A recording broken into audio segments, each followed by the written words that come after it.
जय श्री कृष्ण। कर्म से बदले जाते हैं भाग्य। प्रकृत ऋषि का रोज का नियम था कि वह नगर से दूर जंगलों में स्थित शिव मंदिर में भगवान शिव की पूजा में लीन रहते थे। कई वर्षों तक यह उनका अखंड नियम था। उसी जंगल में एक नास्तिक डाकू अस्थिमाल का भी डेरा था। अस्थिमाल का भय आसपास के क्षेत्र में व्याप्त था। अस्थिमाल बड़ा नास्तिक था। वह मंदिरों में भी चोरी डाका से नहीं चूकता था। एक दिन अस्थिमाल की नजर प्रकृत ऋषि पर पड़ी। उसने सोचा, क्या ऋषि जंगल में छुपे मंदिर में पूजा करता है? हो ना हो इसने मंदिर में काफी माल छुपा कर रखा होगा। आज इसे ही लूटते हैं। अस्थिमाल ने प्रकृत ऋषि से कहा कि जितना भी धन छुपा कर रखे हो चुपचाप मेरे हवाले कर दो। ऋषि उसे देखकर तनिक भी विचलित हुए बिना बोले, कैसा धन? मैं तो यहाँ बिना किसी लोभ के पूजा करने आता हूँ।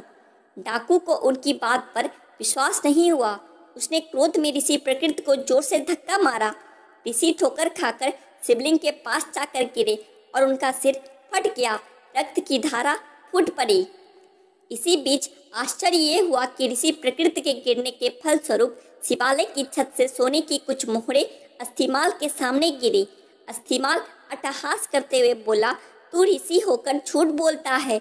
झूठे ब्राह्मण, तू तो कहता था कि यहाँ कोई धन नहीं है, फिर ये सोने के सिक्के कहाँ से गिरे? अब अगर तूने मुझे सारे धन का पता नहीं बताया तो मैं यहीं पटक पटक कर तेरे प्राण ले लूंगा। प्रकृत ऋषि करुणा में भरकर दुखी मन से बोले, हे शिव जी, मैंने पूरा जीवन आपकी सेवा पूजा में समर्पित कर दिया, फिर ये कैसी विपत्ति आन पड़ी है? प्रभु मेरी रक्षा करे। जब भक्त सच्चे मन से पुकारे तो भोलेनाथ क्यों ना आते? महेश्वर तत्क्षण प्रकट हुए और ऋषि को कहा कि इस होने के पीछे का कारण मैं तुम्हें बताता हूँ। यह डाकू पूर्व जन्म में एक ब्राह्मण ही था। इसने कई कल्पों तक मेरी भक्ति की, परंतु इससे प्रदोष के दिन एक भूल हो गई। यह पूरे दिन निराहार रहकर मेरी भक्ति करता रहा।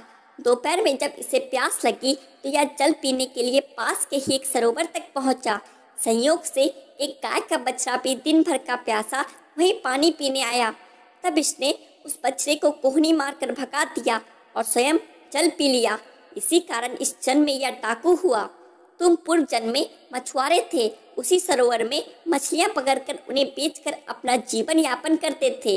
जब तुमने उस छोटे बछड़े को निर्जल परेशान देखा तो अपने पात्र में उसके लिए थोड़ा जल लेकर आए। उस पुण्य के कारण तुम्हें यह कुल प्राप्त हुआ। पिछले जन्मों के पुण्यों के कारण इसका आज राज तिलक होने वाला था, पर इसने इस जन्म में डाकू होते हुए ना जाने कितने निरपराध लोगों को मारा। वो दिवालियों में चोरियां की। इस कारण इसके पुण्य सीमित हो गए और इसे सिर्फ ये कुछ मुद्राएं ही मिल पाई।